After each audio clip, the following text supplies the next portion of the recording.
Before we kick off this review of Santa Paws, can we all just agree that this has to be the cutest dog in existence? It's almost the new year, but you know what? It's still December. It's the end of December, so here's another wee Christmas movie for you ad. Santa Paws. It's not quite Die Hard, but the dog, the wee dog, it almost brings it on par with Bruce Willis. But anyway, into this movie review of Santa Paws, and we kick off. We're in the North Pole with Santa, and he's like, "Well, I need to go on a wee special mission to New York, the Big Apple." I mean, would it be a Christmas movie without it being in New York? Like, literally every. Well, I mean, apart from Die Hard, but then again, is it a Christmas movie? The third one, which is probably like the least Christmas, well, it is by far the least Christmas movie at the first three, because it's just not taking place at Christmas. It actually takes place in New York, but Die Hard aside, Santa's like, you know what? I need to make a buddy here, and then he gets this like magical spirit of Christmas, like icicle thing in his lair. Sounds a bit creepy, but he creates this. I mean, it's not really. It's more a Labrador Retriever because it's not golden. You know, it's white. And at the end of the day, the dog is fucking great, and I'm not here to question its color of fur. You know, because white, black, brown, golden, the dog would have looked fucking epic, right? And it was the greatest thing I've ever seen. This dog walking about with Santa in New York City. But we do move on to these. I think it's actually it's a brother and sister. It's kind of weird. It gives you like almost incest vibes, but they have to run their grandfather's toy shop, and if they turn a profit, they'll be able to go back to their shitey life in LA and make some real money. Damn it, because who wants to spend the holidays doing this sort of stuff? So we've got that as a side plot. We've kind of got an orphanage that's also a side plot. But Santa's like, right, I'm leaving, guys, and I'm leaving with the dog on this special mission. And then as we get there, Santa tries to save Santa Paws from getting run over. It's like, Santa Paws can't die. Santa Paws can't die, man.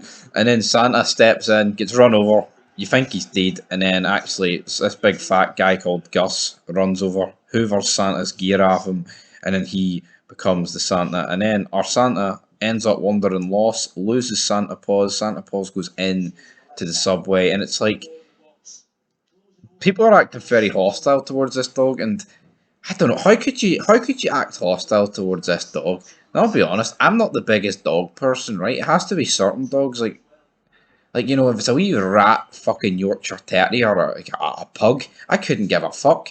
You know, you could drop kick that dog off I was supposed to say the Twin Towers, but of course they don't exist, you know. But at the end of the day, I don't care for them. But when it's a dog that looks this great, how could you be anything? How could you be mean towards it, man? The dog is fantastic. Let's not spin, right? Let's not spin it, guys. The dog is great. Ends up getting lost. He runs into three wee dogs. We've got a Scottish dog. I believe it was called Haggis. He's like, "Oh, Bonnie my tail, mate. You're going to get us took by the dog warden, pal. Scooby Doo." And Santa Paws actually manages to save them with his magical bracelet, but then he basically befriends the kids in the orphanage, but only all of them can hear him, bar the leader of the orphanage, like the kid leader of the orphanage, because she doesn't believe in Santa. But then the woman that owns the orphanage, she's a cunt, but she's actually from the Goldbergs, which is what I actually remembered her from. But she takes Santa Paws' necklace. Meanwhile, Santa Claus is actually working as a fake Santa, but he's the real Santa. And we're thinking at this point, is Santa Paws and Santa ever going to get reunited? And due to Santa Paws getting his necklace took though by the cunt at the orphanage, he dies. He becomes a stuffed animal.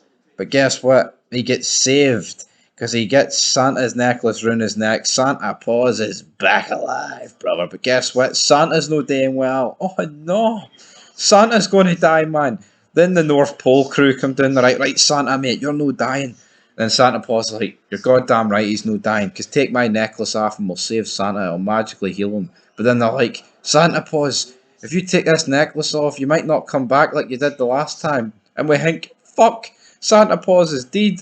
He sacrifices himself to save Santa. I was actually greeting at this point. I was crying, a grown man crying at this. But guess what?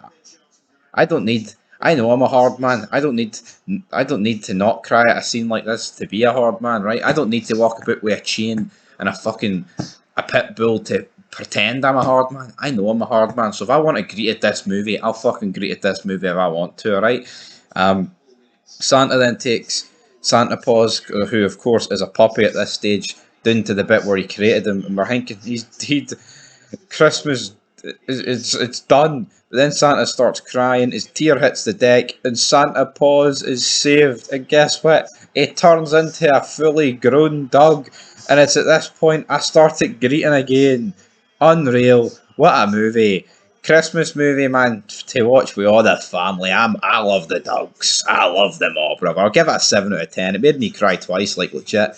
Not many stuff can make the Stevester cry, I tell you that. Guys here on Fog Entertainment, but I loved it, man. So we feel good movie. You can't go wrong with them.